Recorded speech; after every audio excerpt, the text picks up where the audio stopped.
Greetings and welcome to Your Positive Lens, where we hope to adjust your focus so you see that members of your local law enforcement community are not much different than you and me.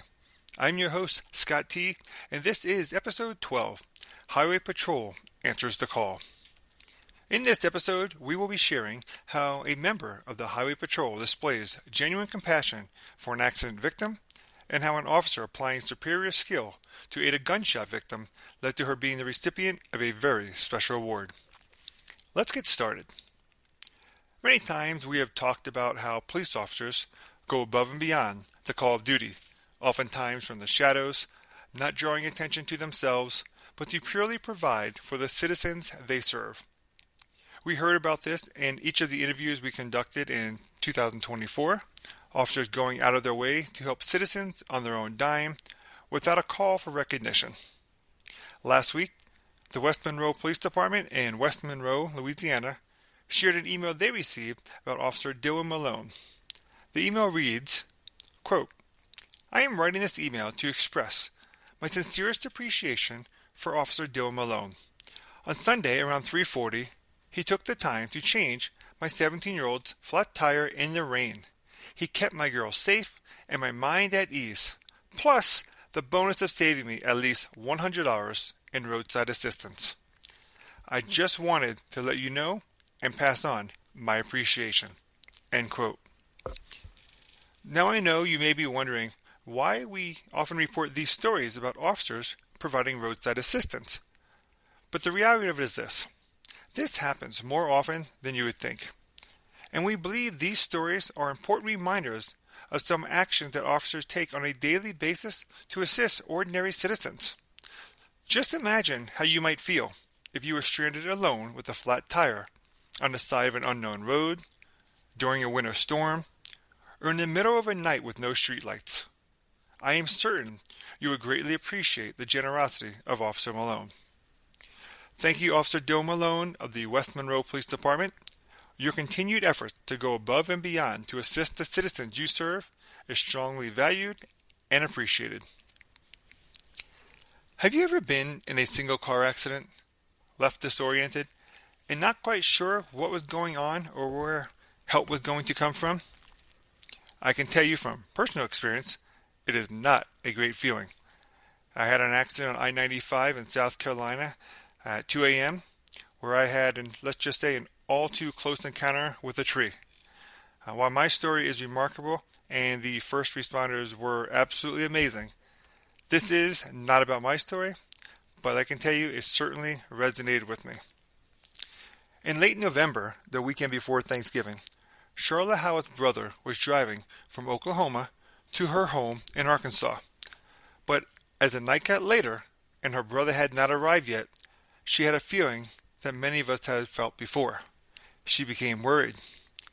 But fortunately, in today's modern world, most of us are just a cell phone call away. And thankfully, so was Oklahoma Highway Patrol Officer Jensen Eidlet. This is the email the Oklahoma Highway Patrol received from Mrs. Howlett. Quote, "I've been meaning to send this message since an incident that occurred on November 23rd. My brother was traveling from Oklahoma City to my home in Arkansas. Around 10:30 p.m., I was becoming concerned that he hadn't arrived, so I called his cell phone. It was answered by Oklahoma Highway Patrol Officer Jensen Eidlet. He told me my brother had been involved in a single vehicle accident and had hit a tree. His car was drivable, but he hadn't left the scene because his dog had run away and he was awaiting her return. Officer Eidlet told me my brother seemed confused and asked about health and medication issues. I wondered about a possible head injury from the crash. I also let him know my brother is a veteran who struggles with being told what to do. Officer Eidlet gently guided my brother to the decision to have an ambulance come and let the EMTs check him out.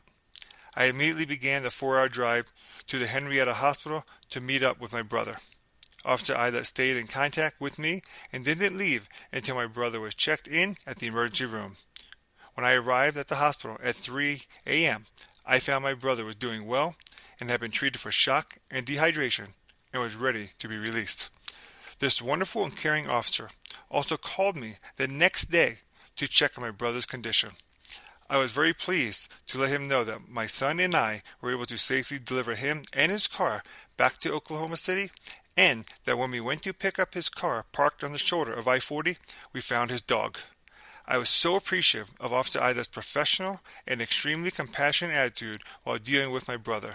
He certainly made a very tense and stressful situation a lot easier to deal with. End quote. Thank you, Highway Patrol Officer Jensen Eidlet of the Oklahoma Highway Patrol. You displayed a warm and compassionate approach, serving not just the needs of the citizen involved in the accident, but also his sister. Your follow-up call the next day to check on Ms. Howe's brother is extraordinary and shows your genuine concern for the people of Oklahoma and their well-being. We truly appreciate you and your actions. Now, I must apologize in advance going to this next story if I mispronounce the officer's name, as this is one I have not encountered before. I believe it's safe to say that many of us, at one point or another, have experienced a cut or wound of some type where we had to apply pressure to stop the bleeding. In most cases, these are non-life-threatening injuries that we can usually cover with a simple band-aid. This was not exactly the case in Fond du Lac, Wisconsin, in late September of 2024, where Officer Madeline DeFat was responding to a call. As reported by the Fond du Lac Police Department, the story reads, on September 28th, Officer Maddie DeFat responded to a critical shooting incident. While donning her rifle vest, Officer DeFat encountered a gunshot victim with severe bleeding. Recognizing the urgency of the situation, Officer DeFat immediately applied a tourniquet to the victim's leg and actually needed a second tourniquet to effectively control the bleeding and stabilize their condition. Thanks to Officer DeFat's quick thinking, advanced training, and decisive action, the victim was able to survive until paramedics arrived. The use of the tourniquet prevented further blood loss, directly contributing to the victim's survival and what may have been a fatal situation. The courageous efforts and superior display of skills, all in a highly stressful situation, are evidence of Officer DeFat's character and commitment to being a police officer. For her actions, Officer Madeline DeFat received the 2024 Life Saving Award. Her department noted, this award honors Officer DeFat for her exceptional courage, skill, and professionalism in a moment of crisis. Her actions are a testament to the high standards of service and dedication to protecting and saving lives that define our department. We would like to say thank you, Officer DeFat of the Fond du Lac Police Department, for your gallant action that directly led to the saving the life of a citizen, and congratulations on receiving the 2024 Life Saving Award. We could not be more proud of you. Thank you to all the officers and departments featured on this episode. Your compassion to help the ordinary citizen, heroism in the face of danger, and willingness to consistently go above and beyond the call of duty are a testament to the great work and daily community efforts of the men and women of law enforcement. To share your positive law enforcement news story, you can message us today on LinkedIn or Facebook, or email us at mystory@yourpositivelens.com. Continue to share and follow our LinkedIn and Facebook pages, and listen to our podcast on most major listening platforms.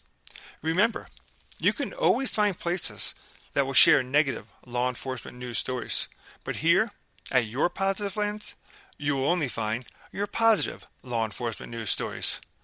Once again, I'm your host, Scott T. Thanks for listening, and we'll capture you on the next Your Positive Lens.